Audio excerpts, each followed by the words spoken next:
Awesome. All right, so welcome everyone that just joined. We are in the forward to the second edition, and we're on page XX. So XX, forward to the second edition. And at some point soon, we're going to be out of the Roman numerals. And when we're out of the Roman numerals, it'll be easy to find. But XX, forward to the second edition, you can find it by finding the forward to the third edition and flipping backwards. That's where we are, if that's helpful. It's always one of those, heck, this is when I could do announcements. It'll give everyone time to find the spot. I'm not doing announcements, I'm making a joke. So page XX, and where we're picking up is the first full paragraph, which is about halfway through the page. And what we were talking about last week was, why was there this tremendous acceptance of Alcoholics Anonymous? Why was this fellowship so readily accepted? Why did it have that mushrooming process that we spoke about? Well, the reason why is because it worked. There were people who were getting well and staying well, and their families were being reunited. And then last week we did a little bit of math, not too much math, and we saw that in those early days, there was a 75% success rating in Alcoholics Anonymous. And that 75% success rating was not based on just going to meetings, just don't drink, it wasn't based on any of that. It was based on working all 12 steps as a way of life. That is how that's the program of Alcoholics Anonymous, and that's how they were rating it. But also, if you hear 75 and you're like, oh, I don't know about that. It's also, I always want to emphasize, what percentage did I bring to the 12-step fellowship that brought me here? 0. A 0% success rate. Who wouldn't want to hang out with Terry and Phoenix on a Friday night? Pew, pew. But you got to be real desperate to hang out with me. You know what I mean? You got to be, like ending yourself. You got to have no option. So if you're hanging with us today, you either enjoy Terry's company, how could you not? Or you're truly desperate. Both things can be true. So let's pick it up. Another reason for the wide acceptance of AA was the ministration of friends in medicine, religion, and the press, together with innumerable others. Innumerable is too many to count. So we had so many other people that were helping us who became our able and persistent advocates. And we saw that in the last few weeks, where we were talking about how it was actually a lot of other people who were giving us publicity. We weren't sitting around thinking like, hey, I'm so great, everybody look at me. It was people saying, hey, there is an answer here, there is a solution here. And it says, without such support, AA could have made only the slowest progress. Some of the recommendations of AA's early medical and religious friends will be found further on in this book. Now, I'm going to make a foray, a little jaunt, a hop, skip, and a jump into the medical appendix. But before we pop over there, Terry, is there anything you wanted to say? No, just let's go jump over the medical part. Heck yeah. So where we're going to be popping is page 569. Now, we're not going to spend too much time there, so make sure you use a bookmark or put your finger in the forward to the or the second edition so that we can pop back and forth. Where we're going is the medical view on AA, page 569. Now, we're not going to read all of it just in the sake of time, but what I wanted to do is I wanted to mirror the numbers that we spoke about last week with the same statistics that we're going to see this week. So page 569, and we are on the third paragraph that starts Dr. G. Kirby Collier. So Dr. G. Kirby Collier, psychiatrist. I have felt that AA is a group unto themselves, and their best results can be had under their own guidance. And as a result of their philosophy, any therapeutic or philosophic procedure, so any therapy or philosophy, this idea, procedure, which is to when you undergo a medical procedure, there's a medical treatment. What that means is I've got to take action. I'm just really trying to hammer home I got to do the steps as a way of life. That's what we're talking about. But that's what I'm on about, the procedure to get me from that place of illness to that place of wellness is the 12 steps taken out of this book. So any therapeutic or philosophic procedure which can prove a recovery rate of 50 to 60% must merit our consideration. So we're seeing those same numbers, 50 to 75, 50 to 60%. It is worth considering, and keep in mind, people who have alcoholism typically do not get sober. Before Alcoholics Anonymous, I mean, it was, a flash of lightning, 1 in a million. It was incredibly rare. And again, when we talk about the numbers, I always want to emphasize my experiences. I have not seen anyone that was fully engaged in the 12 steps as a way of life ever relapse on what their substance or whatever brings you to the study. I've never seen anyone relapse who is fully engaged in these 12 steps as a way. I've seen a lot of people not take any action in relapse. A lot of people sit on a 4 in relapse. A lot of people sit on a 9 in relapse. And the most heartbreaking thing is I've seen people do this work and the light come on and the change happen to them, but little by little become complacent, little by little stop doing it, and little by little eventually drink or use again. And I've seen that, but I've never seen anyone who is in the middle doing this deal drink again. And just really a little fun fact is Dr. Harry M. Tebow. He's in the very bottom paragraph there. He was Marty Mann's doctor. So if you're kind of interested in like the history of AA, and Marty Mann is the woman who is credited as being the first woman to have sobriety in Alcoholics Anonymous.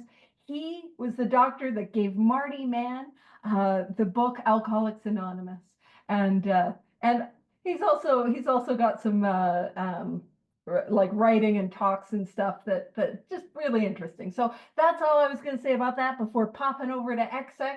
Terry, do you have anything? No Yeah, pressure. yeah, there's a wonderful article called Compliance versus Surrender by Harry Tebow. And he maps out the difference between the two. Like compliance is like partial acceptance. Actually, the definition of surrender means fully accept. So compliance means, yeah, I'm willing to do whatever it takes for victory over alcohol, but I won't do that. What's that song? I'll do anything for sobriety, but I won't do that. Yeah, that's compliance. And then there's a surrender. There's a surrendered state. So he goes over the difference, which was a fascinating article. I think Paige just popped it in. I don't know if she did or not. But if anyone does need it, I have a copy of it. I could send it over to you. Back to you, Paige. Awesome. And what I was doing was I was putting all the flyers in the chat and the like how you can connect with Big Book Compendium in the chat, because I'm like, that's a good time. But and I've only done some of them. There's more to come. Stay tuned. The next time you pop in, I'll go grab that article. But an interesting thing about surrender, listen, I'm on a tangent. We're on a tangent. Let's tangent around. I've been on an Oxford group kick lately, which makes me fun at parties. Do you know what I mean? I'm like, oh, let's talk about the Oxford group, and but I've been on a real Oxford group kick. So I've been reading some Oxford group literature because that stuff is interesting to me. When I got here, that wasn't the case. I didn't care. But an interesting thing is surrender is not mentioned in the first 164 pages, the word surrender. But what I will argue, not loudly, because I'll cease fighting anything or anyone, the directions on how to surrender, the directions on that are covered all over in this book. But the reference to the word surrender, man, that's used a lot in the Oxford group. And I'm just throwing it out. This is a theory. This is a hypothesis. And we don't have the history husbands here to correct me. So it is, and Rob's not here. So, I mean, it is a free for all. But my theory is they probably were avoiding that word because it was so heavily used in the Oxford group. I don't know if that's true. It was a thought that I had. So, following that thought, let's just get back to what we're supposed to be doing. Let's go back to XX, forward to the second edition. And so we're going Alcoholics Anonymous. So it's the second full paragraph near the bottom of the page, Alcoholics Anonymous. And it says Alcoholics Anonymous is not a religious organization. Actually, that's an accidentally natural segue to the thought that I had, like AA being non-religious, not affiliated with any sort of organization or sect. It makes sense that they'd take out that word because it's so Oxford groupy. I didn't plan that. Some of you are not shocked and are like, Paige, we can tell you planned very little. most of your life is lived off the seat of your pants, which works because I sit down a lot. So that's true. All right. So Alcoholics Anonymous is not a religious organization. Neither does AA take any particular medical point of view. Though we cooperate widely with the men of medicine as well as the men of religion. And, why that cooperation? Well, in the early days, well, one, it's nice to cooperate, not be a jerk to the people we used to be jerks to. But that cooperation in those early days, where would we find people to work with? I'd have to connect with doctors, and there wasn't like HIPAA legislation where they had to keep things quiet, and they could be like, that one's a drunk, you go deal with them. He beat up a couple nurses. That's an AA number 3 reference. Just a little fun fact about AA number 3. But we'd have to be in contact because these are people that came into contact with people like us. So that's why. And so it says, we cooperate widely with the men of medicine as well as the men of religion. Alcohol being no respecter of persons. What that means is that anybody, regardless of age, race, culture, geographic location, regardless of anything, regardless of, can be an alcoholic. And by that same token, anyone can recover. That's what we're talking about. So, sorry, by that same token, we're not at that same token yet. So, sorry, I skipped ahead. So it says, alcohol being no respecter of persons, we're an accurate cross-section of America. And in distant lands, the same democratic evening up process is now going on. So that democratic evening up process is that idea that by that same token, anyone can recover. So it says, by personal religious affiliation, we include Catholics, Protestants, Jews, Hindus, and a sprinkling of Muslims, which was the old spelling of Muslim, and Buddhists. More than 15% of us are women. Now, in 2024, that would not be the most, we wouldn't be like bragging about that. It wouldn't be the most inclusive, like, ooh, 15% of us are ladies. There's some ladies here, not the most inclusive, but what I will point out in 55, these are groups of people who didn't always hang together. There was a little bit of not talking to each other. And so they're trying to point to the idea of like inclusion and wanting anyone who suffers from this illness to be able to find a solution here if they need. Oh, sorry, Del, my bad. We are on page XX. So we're in the Foreword to the second edition, page XX.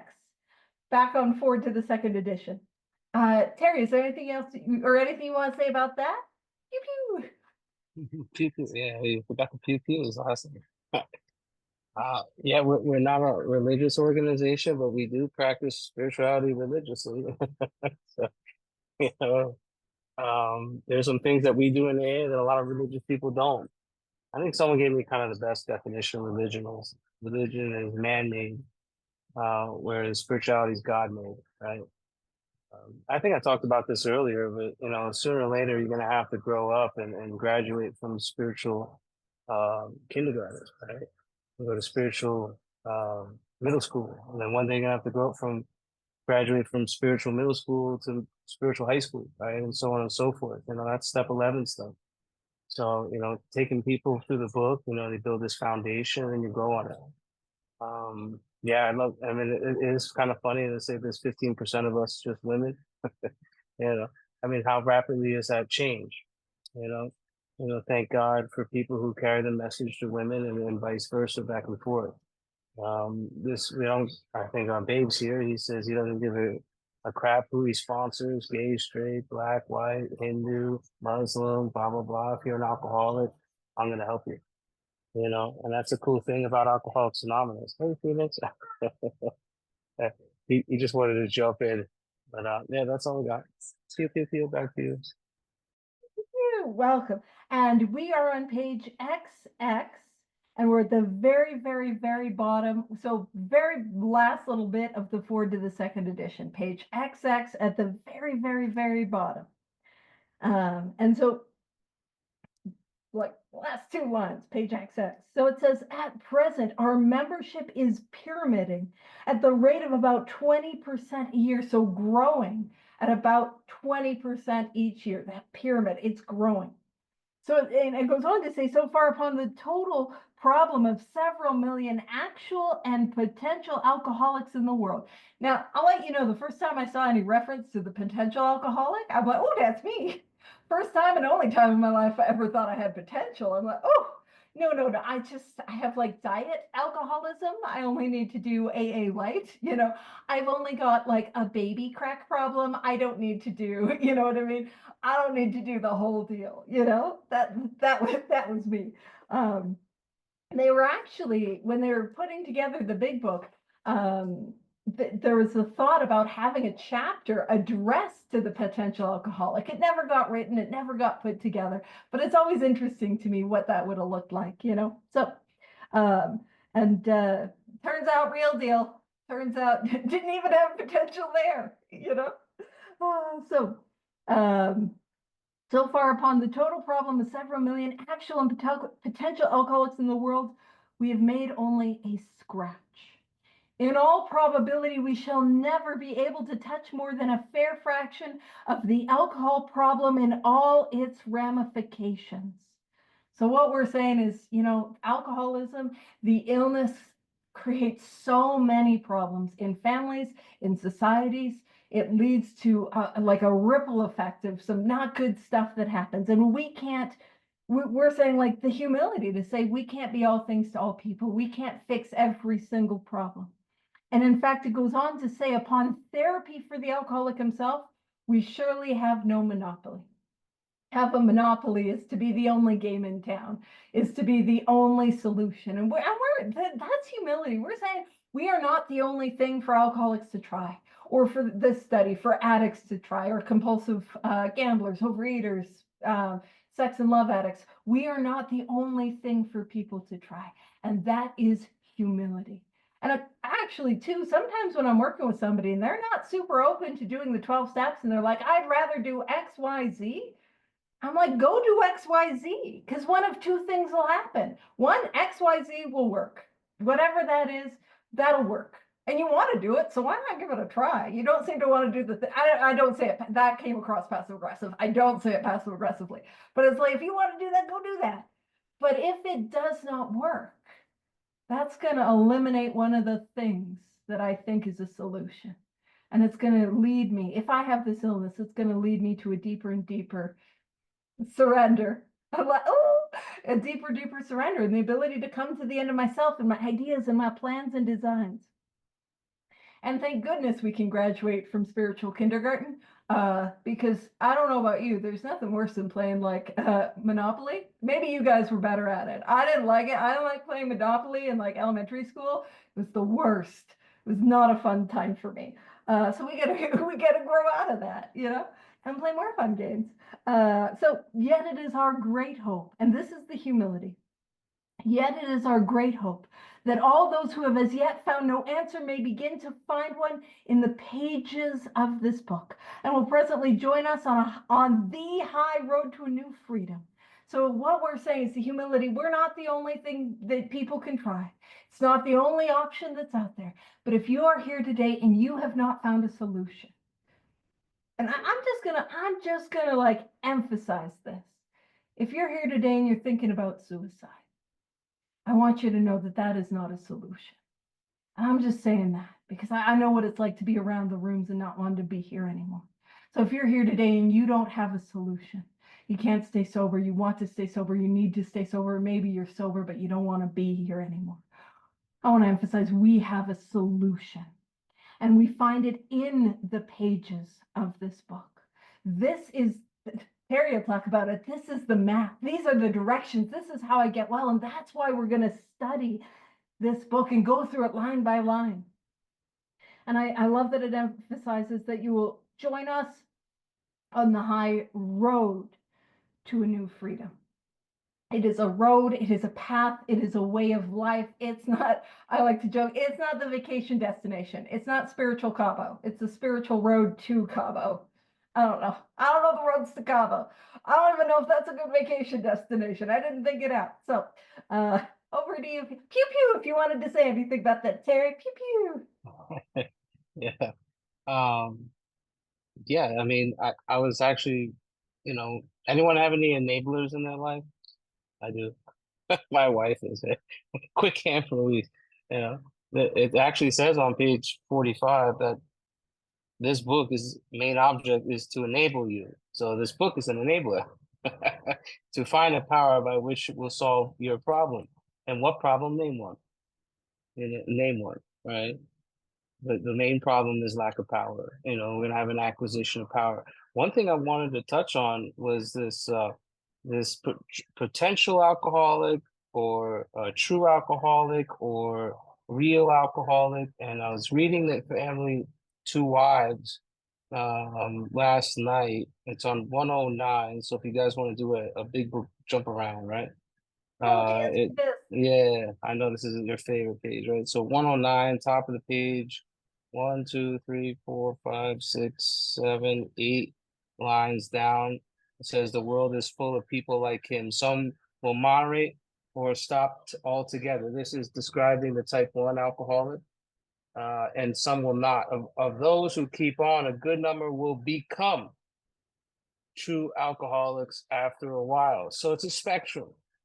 I really wanted to touch base on this because I was talking a lot last night with the person I was working with. Is that, I mean, I ran a lot of people out of the rooms because I didn't think that they were a real alcoholic. I was like, well, they don't have the allergy. They're not one of us. Bye bye. Good luck, buddy. But then I look at my story, like I drank, I lost control of the amount I took every single time. I mean, I went to 4 rehabs in high school because of alcohol, but that was a long time ago. That was a really long time ago. And then I picked up drugs. And I would bounce from here to there, and then cocaine, and that brought me to my knees, right? But I didn't think that I had the obsession for it as well, right? I didn't think I was an and. I thought I was an or, right? And then what happened was someone in sobriety said he was concerned I wasn't a real alcoholic. And what happened? This obsession, this singular thought, which is an irrational thought that crowds out all other thoughts.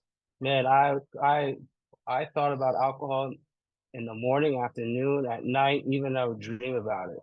And I had no idea that I had this obsession. It was a long time ago, but I was bouncing around. Some people are very high bottom drunks or high bottom addicts, right? And they will come into AA, CA, NA, whatever you want to call it, and they will not have an experience that you have. I mean, the people that are you could say a pain in the ass, Paige, right? They're high bottoms, right? Didn't lose everything worthwhile in life, weren't badly mangled. The outright mental defectives, the people who have, schizophrenia. I actually sponsored, yeah, Paige. Maybe Paige. I've sponsored someone who has schizophrenia. I tell you, it was a lot of fun sponsoring him. And then who are the high intellects, the people that know every effing thing in this world, or the super religious, right?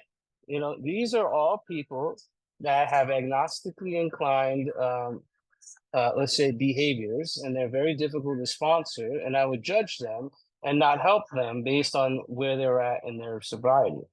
Now, that's BS. They could be a potential alcoholic. So, what's the difference between a potential alcoholic and a real alcoholic? Anyone know? The last time I checked, they're both alcoholic. It just depends on where you're at in your spectrum, right? And I know someone who became a type 4 alcoholic in sobriety after like 8 or 10 years. So I just want to pass that message along to you when you're reading with someone, no matter if they're a super low bottom or if they're a high bottom. We don't shoot our wounded and we don't kick their butt, but we do plant seeds here, right? So, they're helping you more than you're helping them. So don't give up on them, because I was like one of them as well. I didn't actually throw up my hands in a surrendered state until 20 years afterwards, right? And then I found out I was this real alcoholic. I had a reservation, everybody. I had a reservation deep down within me. Now I'll tell you something about a reservation. I'll pass it along the page. Here's the deal with a reservation. Either you're gonna get angry one day. It's just gonna happen. We're naturally angry people. I was reading chapter 2 Wives. It says the first principle of success is never to be angry. Yeah, okay. Yeah. Go F yourself, Bill. That's not easy to do, Bill. Right? Try practicing never being angry every single day. And I'm gonna really try and what I'm gonna try and do is convey to you guys is to try and live the words that are in this book. I highly recommend try and practice that for the next 24 hours. Try ask God to help you never be angry for the next 24 hours. Say it in the morning, say it at night, say it all throughout the day. Put a timer on a watch and have it go bling bling bling. And then you say, God, please help me never be angry for this 1 hour or for this day. And you'll see that you will start to change because you actually want to change. Not easy to do. Not easy to do. That's why we need help. Right? Well, I don't know. I think I went on a tangent there, so I'll just pass it back to you, Paige. Pew, pew, pew, tangent team, all the tangents. When you're talking, when he talks about type 4, by the way, just for reference, he's talking about the 4 types that are of drinkers described in 2 Wives. I just want to contextualize that because I know some people know type 1, type 2, and type 3 in the chapter there is a solution. So I just want to contextualize it. But I also like the idea that we're not spiritual hunters, so we're not going out and shooting our wounded. We're spiritual gardeners, right? Planting seeds. Just had that little fun thought. So clearly some ADHD. Alrighty, so where we're kicking off is the Foreword to the 3rd edition. It's XXII. Foreword to the 3rd edition. And I always kick this off. This is so stupid. I always kick this off with a fun fact that is not fun, but it is a fact. Stick around, and so the facts will get more fun. This is the first fact, or this is the first foreword that was not written by Bill Wilson because he had passed away. It's a Paige, fact. who was it written by? Was it written by a committee? It was probably written by a committee. Yeah, I don't have the author, but yeah, it was probably written by a committee and definitely anonymously. Yeah. yeah, gotcha. Because I love doing the who's who and the what's what and the where's where. Where's Waldo? Where's Waldo? A game we can play. Which is more fun than where's the willingness? When you're trying to do the work and you lose your willingness, you're working with a sponsee and they lose the willingness. It's like, where's the willingness? Where to go? Anywho. All right, so forward to the 3rd edition. By March 1976, when this edition went to the printer, the total worldwide membership of Alcoholics Anonymous was conservatively estimated at more than 1 million, with almost 28,000 groups meeting in over 90 countries. So that the membership had doubled. Or it's going to double here in a sec. Sorry. Surveys of groups in the United States and Canada indicate that AA is reaching out not only to more and more people, but to a wider and wider range. Hey, that 15%?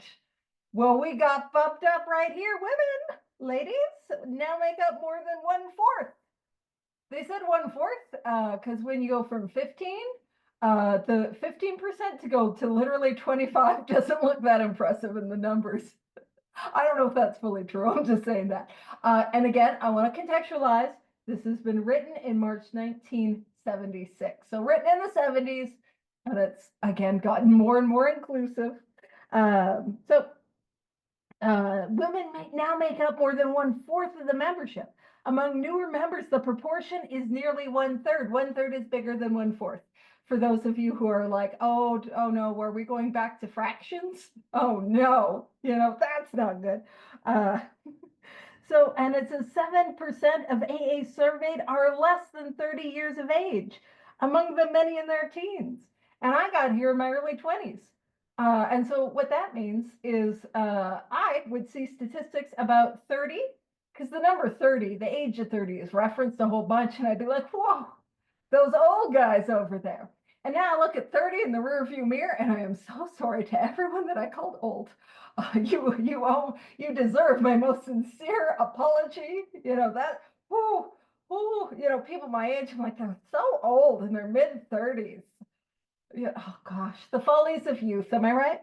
Uh, so it says the basic principles of the AA program. And actually, sorry, before I do that, Terry, is there anything you wanted to pop in on those first two paragraphs? No, you're good. Sounds good. Pew pew. So the basic principles of the AA program.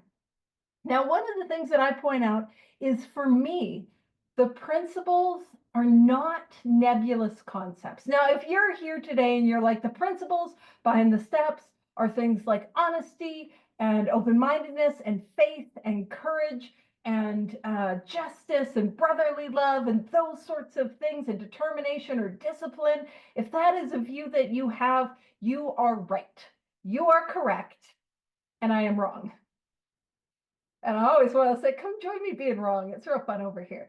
Um, so I'm not saying that that's wrong. I'm saying there's something in me that clicked where I saw the principles of the AA program not as these nebulous concepts, but instead as the tangible, practical actions of the 12 steps. So, because anyone here ever sit in like traffic? I don't mind traffic. I don't get out of the house much. It's exciting for me. You sit in traffic and oh, they're in my way. I've decided it's my road, and they're on it. No selfishness there. And I am running late because planned terribly and left late. Oh, they're in my way. No, they're just going the same direction. It's not my way. It's a way. But I can't see that. And so if I'm in that situation, I got to find some tolerance. And I can't pull tolerance out of any orifice. You know what I mean? I can't just get and chuck it. So what do I need? So for me, I can't just practice tolerance. Some people can. I'm a little literal in my thinking. I haven't been able to do that. But what I can practice is I can practice prayer. I can practice meditation. I can practice the 10th step where I call somebody and I get to that place where I see, oh, that's on me. Those are things that I can tangibly practice. So I like to look at the principles as the actions behind the steps. And if you look at it a different way, you're right. So the basic principles of the AA program, it appears, hold good for individuals with many different lifestyles, just as the program has brought recovery to those of many different nationalities.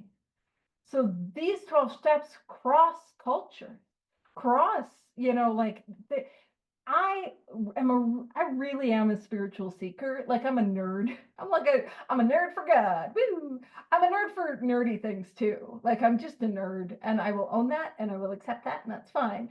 Um, but I am a nerd. And one of the things that I love is I love seeking from a variety of spiritual paths and faiths and traditions. And I love that. And that stuff it hits me in my little nerd place. I'm like, wee, that's so exciting.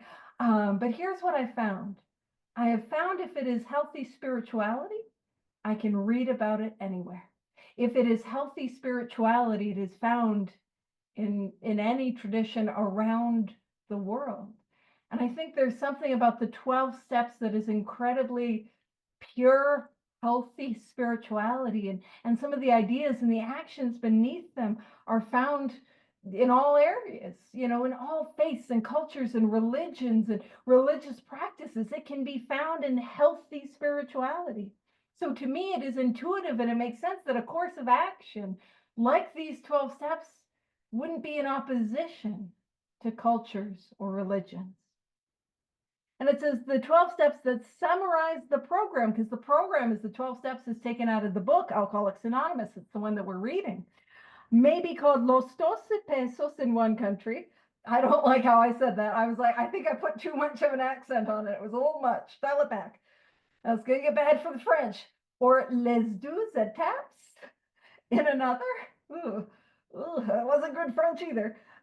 It's saying the 12 steps in different languages, but they trace exactly the same path to recovery that was blazed by the earliest members of Alcoholics Anonymous. Anything you wanted to say? Pew pew. Yeah, I'm just gonna start calling the steps those say pesos. Um, no, I mean, I find it fascinating how it doesn't matter if it crosses culture, what language you read this in. The 12 steps of this, they're the same 12 steps. They get you to this power. We talked about enabling, right? This book is to help you enable you to find your power by which you can live, not to help you not drink anymore, but help you live. And it's like, it can be translated in anything. You know, it's fascinating how I look back at my life, and I was so scared to open up this book, and and it's wonderful because the first 65 pages beat the crap out of me with step one.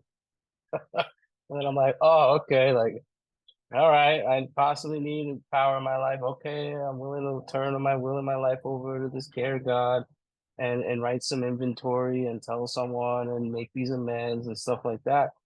Um, it's just an amazing how it gets us to this power, which will help us live and live a completely different life than we used to. I have two lives, my old life and I have my new way of life. You know, my old way of life was freaking fun. And I'm not gonna downplay it. That thing was I had fun, right? Yeah, at the end it wasn't so much fun, right? Wasn't that great. But would I exchange my best moments for the worst I have today? I don't know. All I know is that my life is beyond my wildest dreams. I mean, you can't make this up. I mean, pinch yourself right at this very second. We're all sober right now. That's that's that's what you call miracles, right? And our book is going to consistently talk about this. Expect miracles when you do this work, right? When you do the work, God will work on you. And at this very moment, at this very second, where every single one of us couldn't stay stopped for a hot second, I mean, I couldn't stay sober longer than an hour, you know, and now I'm going on 6 years right now. So, I mean, that's, pinch yourself at this very moment. Days will turn into months or weeks, and then those months will turn into years and then decades. And then it's all because I did exactly what it says in this book. Not easy, but hey, that's all I got. Pew, pew, pew, pew. And I love that you said to pinch ourselves. Again, I'm going back to the spiritual kindergarten very literally. We keep our hands to ourselves. We don't pinch other people. Nobody give anyone a spiritual wet willy. And I know. And Daryl texted Oh, me. He oh, yeah. And I'm sorry. Go ahead. Oh, I was just going to say, he let me know that the latest revision, third edition, approved by the 1975 General Service Conference, is largely the product of 4 years' work by the trustees and conference literature committees. So just confirming that it was a conference-based thing. So we got an answer to your question. Pew pew. Say what you were Thanks, going to Doc. say. Yeah, thanks, Doc. And this and that one thing I wanted to mention was the spiritual principles behind the steps. I don't know who quite made that up, and yet again, I agree with Paige. Right? I like to be wrong, and it's fun to be in the wrong. I like to party in the wrong, right? Because then I can learn from it. So what I've looked at, I mean, look at the spiritual principle behind what is it? Step four? Is it courage, right? I mean, how many principles are attached to actually step four? Think about it. Think about faith, talk about fear, courage, they talk about forgiveness. I mean, this is all an integrated way of living. You could put a word into anything that you want to, but like Paige said, oh, there it is, Luis. Thank you. You this is all about action. What are you doing with your 2 feet? Right? Are you want to be honest? You want to be forgiving? That's something that I can't self-will into fruition. I just can't. I need help. I need to be in a state of neutrality and in a place of neutrality. I need to be in God's country to pull that shit off. Oh, my first, my bad. Pew pew pew back to you. Pew, pew, pew. I love that little like video of that guy that's like, watch your profanity. I don't mind. I just whenever I say a bad word, I have that in the back of my head. Watch your profanity. Uh, It's so funny because I used to get offended when these AA old timers would pull me aside, especially the hardliners, the upholder of the traditions, those cats. They're like, I'm like, look, cursing is my love language. That's what I would tell them, right? Like, it's my love. I like to, but if you really want to look back at it, these people explain to me when I do curse, there is one or two people that don't like it, and I create disunity in the group. So yeah, that's why I said it, because yeah, I there is no me without you. So and I can't be the troublemaker just because I curse. So if you do have a problem with cursing while sharing, I highly recommend that you ask God to help you with your cursing. It actually has improved my communication. Uh-oh, this little kid's jumping on me. All right, back to you, Paige. All right, pew pew pew. Actually, to continue the cursing tangent, you can, and please do, if you're like wanting to, ask God to remove it, whatever it is. But what got me to stop cursing was facilitating big book studies. So thank you, because like Terry said, there'd be people that would like, I don't like cursing, and I knew like there was a couple where I could just tell they were looking for any excuse not to do this work. Some of it's fair enough, but I remember this one in particular. I just knew she was looking for any excuse not to do this work, any excuse not to, and I just know I don't want to give anyone an excuse. They'll find one, they don't need me, but I don't need to help with that. So facilitate. So basically, if you're struggling with your language, facilitate a big book study and turn to God. Simple suggestions from Terry and Paige. Pew pew. So it goes on to say, forward to the third edition, XXII. In spite of the great increase in the size and span of this fellowship at its core, it remains simple and personal. Each day, somewhere in the world, recovery begins when one alcoholic talks with another alcoholic, sharing experience, strength, and hope. And I always want to emphasize, I got to share my experience with the illness. And what did that look like? My experience with the mental obsession, my experience with the physical allergy. But I also need to share my experience with the solutions, the spiritual awakening, as well as share my experience with the program of action, the 12 steps. So I to help another, for me to be able to really help at depth, I feel for me, I got to have experience with those three things. And the strength, I promise you, it is not my strength. I promise you. And hope, listen, I was somebody, I would come to the room and I would suck the energy right out of it. Like I have a friend, and I was on a call with her a couple of years ago now, and she said, Paige, when I first met you, now when she first met me, I was maybe between year 2 and 4 of sobriety. She said you were the most negative and self-deprecating person that I had ever met. The takeaway from that is I win. I win. I'm the most. That's me. But that's not who I am today. There's been a change that has happened. So I promise you, it's not my hope. Absolutely not. Pew pew. Terry, anything you got? Pew pew. Yeah, a couple things. I mean, I'm trying to retire from speaking. It's just not working, Paige. Right? But for a long time, I used to give drunkalogs, right? And then I had a lot of depth. People loved it, but there was no solution. What happened? Where was your way out, Terry? Right? Then I started going with the faithologs, right? I turned to the faithologs, and then all of a sudden, I wasn't having any pull with anyone, right? Like, why on earth do you want what I have if we don't share the same problem, right? So whenever you're sharing your experience, strength, and hope in either a 2-minute share or a 30-minute share or a 50-minute share, or sitting down with a drunk face to face, one alcoholic or one addict talking to another addict, you share your before, what happened, and what it's like today, or what we are like today, right? You share both, right? And you'll notice that you'll become a much more effective communicator of the message, right? Yeah, that's all I got. Yeah, back to you. Pew pew pew. All right. So let's kick off the forward to the fourth edition. So it says this fourth edition of Alcoholics Anonymous. And again, I want to emphasize the title of this book is Alcoholics Anonymous. The fellowship is named after the book, not the other way around. And I emphasize that because that's the importance of this book. We're named after the book, the fellowship named after the book. So it came off the press in November 2001 at the start of a new millennium. Since the third edition was published, In 1976, the worldwide membership of AA has just about doubled to an estimated 2 million or more, with nearly 100,800 groups meeting in approximately 150 countries around the world. Literature has played a major role in AA's growth. So literature has been what has carried and preserved this message.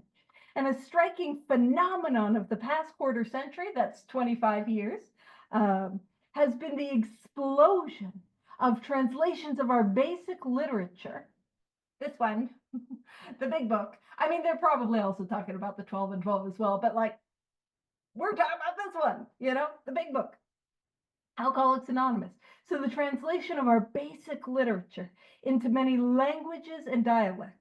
And here we are, we're going to be spiritual gardeners in country after country where the AA seed was planted. It has taken root slowly at first, then growing by leaps and bounds when literature has become available.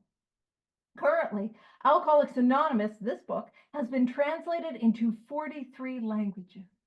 Now, when we come to this part of the Foreword to the Fourth edition, I like to get just jazzercised about geography. Although it's not just, I'll get jazzercised about geography at any time. I'm a nerd.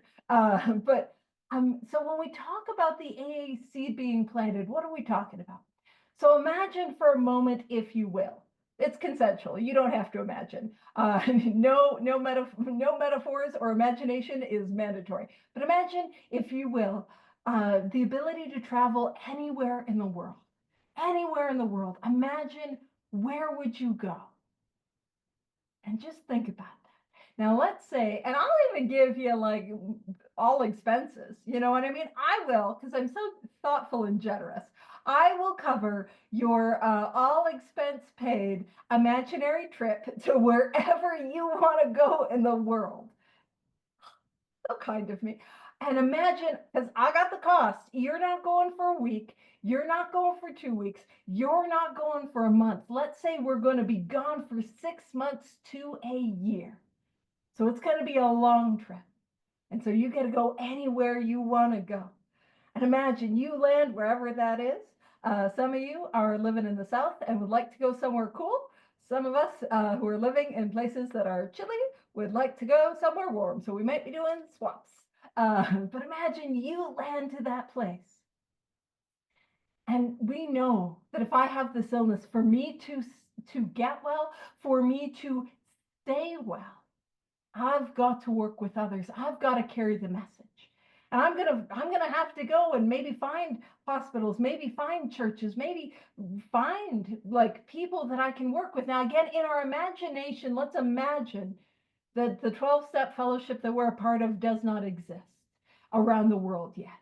There's no AA, there's no CA, there's no central office, there's no Zoom. So I got to show up and I got to find somebody to work with.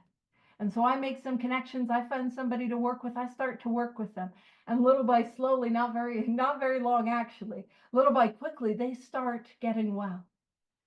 And they start working with others. And there's a group of us. And what happens is there's a group of us. We have a meeting. And let's say a whole nother language is even spoken in that country. I can barely do English. And we saw my attempts in the third edition at other languages. Not great. So I'm going to work with some bilingual speakers who are going to begin to carry that message in the native language of the country that I am visiting in. And what happens? That's the AA seed being planted. So we plant that seed. But then when this book, Alcoholics Anonymous, is translated and comes to that country in the language that the people can read, it explodes. That is that growth by leaps and bounds. And to continue on the spiritual gardener metaphor, it's important to understand that a seed has everything that it needs to grow already contained in it. So the seed of Alcoholics Anonymous, the book Alcoholics Anonymous, whatever fellowship you're a part of, the seed is this book. And my experience with the directions laid out in this book and my illness and the solution, the spiritual awakening, that is the seed that gets planted. And I get to plant that seed. but I can't use self-will to make it grow. Some of us maybe have taken up gardening in the last few years. You just try to use self-will on the tomatoes. I was gonna say pantaloons. I'm like, that's not a plant. I have a migraine. You can't use self-will on the tomatoes. Just try, willpower and desire on the rose bushes. It's not gonna do it. But the seed has everything it needs to grow, and if it finds itself in fertile soil, it will grow. It's also important to understand that when a seed begins to grow, its early growth happens underground. A seed's got to grow roots before it can grow the actual stem and leaves of the plant. And just because I've planted a seed and I don't see the immediate results, because I'll tell you, I'm after some immediate results. That's how I ended up here. I'm after a quick solution. So we plant the seed. And just because we do not see anything that is happening at the surface does not mean that things aren't happening and growth has not begun. Pew pew! Over to you, Terry, if you want to say anything about this paragraph. Thanks, Paige Appleseed. Paige Appleseed, that's what you mean. We plant seeds here. I got a friend, I call him Tony Appleseed, right? 12 Steps says carry this message. It's the book. Carry the book wherever you go. You never know who you're going to help. I mean, a seed was planted in me. I just told you about that. I mean, I didn't know that I was this real alcoholic. This reservation. Oh, I forgot to mention that. A reservation. One day you're gonna get so angry, you're gonna stub your toe on a door, and you're gonna think drink solution, drink answer. That's the deal with a reservation, right? But look at the carpet slipper dude. This was planted into my mind, right? And planted in. It was tattooed to my spirit, tattooed to my soul, because I read it so many damn times. This guy, carpet slipper, yeah. It, this guy has had the allergy, right? When he drank, he lost self-control, but he did not suffer from the obsession. He had 25 years bone dry. I had a very similar story. I didn't have the obsession. I was an obsession dominant individual. I was an allergy dominant individual. The obsession came later, all right? And that seed was planted in me. And when that time came, when I was balking on step 9, it's always when I'm balking or always when I'm in pain. And there's immense pain right before a real surrender. I'll let you newsflash to anyone who doesn't understand what that means. It's pain is coming. It's coming. It's the touchstone of all spiritual growth because something's trying to fight for its life and it's dying, which is the ego, the self, the minion, the narrative, the story that's in your head. Something's got to go. And when that seed came to mind, I said, oops, oh, holy shnikes. I'm the real deal. I have the obsession of the mind because I read it in the book and I read it a long time ago. So, yep. Pew, back over to you, Paige. I think we can knock out the forward to the fourth. Okay, that's a goal. If We're you doing got, it. if you got time, yeah. Cool. Yeah, I met Rebecca behind the dumpster. Woo! Or no, meet. Yeah, sorry, she wasn't saying that's not where we met. Yeah, I'm a behind the dumpster sort of classy broad. Woo! Alrighty, so yes, that's the goal. Fingers crossed. So, as the message of recovery has reached larger numbers of people, it has also touched the lives of a vastly greater variety of suffering alcoholics. When the phrase "we are people who normally would not mix," page 17 of this book, was written in 1939, it referred to a fellowship composed largely of men and a few women. That was one. It was Juan. It was Florence, my gal Florence Rankin. She was holding down the fort as best she could, before some other ladies came like Marty Mann. So was written in 1939. It referred to a fellowship composed largely of men and a few women with quite similar social, ethnic, and economic backgrounds. So a bunch of white dudes in their middle age called Bill and Bob and William and Robert. And I always make the joke of Richard or two. That's my dick joke. See what I did there? Alrighty. And it says, like so much of AA's basic text, and again, this book is a textbook. I meant to study it, to learn from it, to run it as an experiment.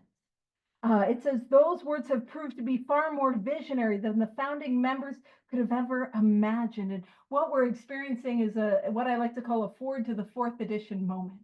And what I call it that. And that's this thing where the words that were written in this book become more and more and more true as time goes on. We are people who normally would not mix. Well, it's not absolutely out of the realm of possibility that Bill and Bob would have hung out, you know what I mean? And then they would have had AA number three, another Bill tossing another Bob, you know what I mean? That's not out of the realm of possibility. But today we are people from all walks of life, all corners of the world. In fact, it goes on to say the stories added to this edition represent a membership whose characteristics of age, gender, race, and culture have widened and deepened to encompass virtually everyone that the first 100 members could have hoped to meet or reach. Sorry, I got real excited because now we're getting to the point where I like to say I had to forward to the fourth edition moment in the forward to the fourth edition. So here it is. It says, while our literature has preserved the integrity of the AA message, and that is the purpose of the literature, to preserve the integrity of this message so that it does not get lost. Sweeping changes in society and as a whole are reflected in new customs and practices within the fellowship. Taking advantage of technological advances, for example, AA members with computers. It's happening. They didn't even mention phones. The internet wasn't on a phone. You couldn't do that back then, a pager, AA members with pagers. Oh, focus.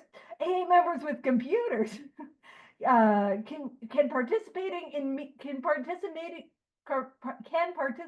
meetings online, sharing with fellow alcoholics across the country or around the world. In any meeting, anywhere, AA share experience, strength, and hope with each other in order to stay sober and to help other alcoholics. Don't do it so I stay sober, but I'm also there to help, not fix, manage, save, control, help.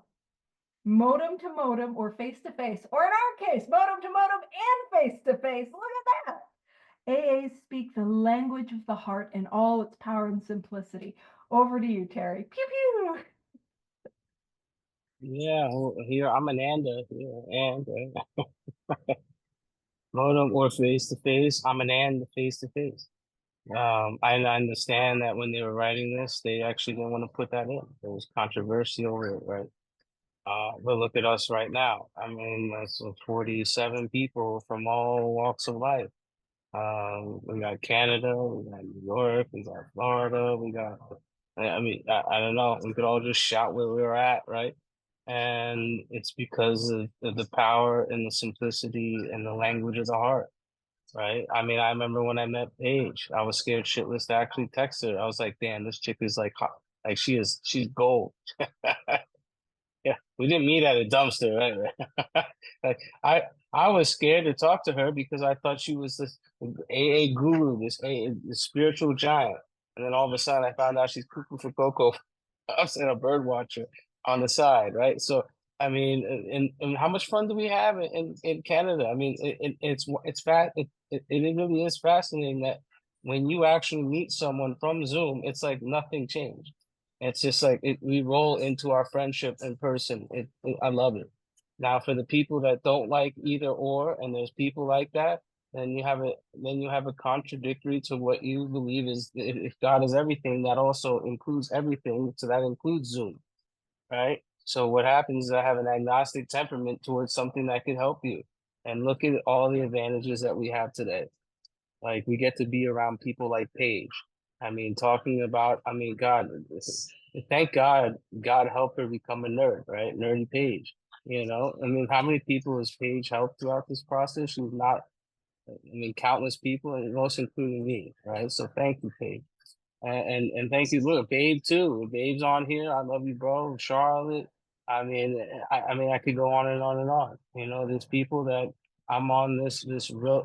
I met Babe too, by the way. Babe is about 4'11", by the way. He made me feel really tall. That was the only difference. I thought Babe was a spiritual giant, and I'm like, oh, he's not that tall. Oh, but it was like it was like nothing changed, right? And yeah, that feeling of being close to each other and feeling that hug, you can't take that away. But don't downplay the power of God. If God is everything, He also that includes Zoom, and that also includes in person. So if you are someone that is not going to in person, I highly recommend check it out. You know, I know Zoom babies. I know someone who got sober through Zoom only. Actually, not just one, many people. But I know someone who actually detoxed. There's only one person I met who actually detoxed on a couch on a 24-hour meeting, nonstop, nonstop, nonstop, right? Drinking to calm down, all that stuff. And he's still sober today, coming up on 4 years. Like, you can't make this up, right? In all its power and simplicity, we speak the language of the heart, right? Yep, that's all I got. Pew, pew, pew, pew, back to Pew, pew, pew. I didn't think it was going to turn into being nice to me, so that was lovely, and I was uncomfortable at the same time. So thank you. So that brings us. Why don't I stop the recording and we'll wrap up because that natural stopping place wrapping up forward to the fourth edition. We'll pick up next week. Doctor's opinion. We'll stop the recording. We'll wrap up with a prayer. Most people will leave before we do announcements, and that's totally okay. I don't yeah, mind. real quick page. And if anyone hasn't read the doctor's opinion for homework, I highly recommend that you just read the doctor's opinion this is really something you can't really get wrong in homework. All you got to do is highlight something you like and just bring it back to the group with us, right? That's it. Keep it Pew, pew. Awesome. All right, I'll stop the recording and we'll wrap up with the prayer.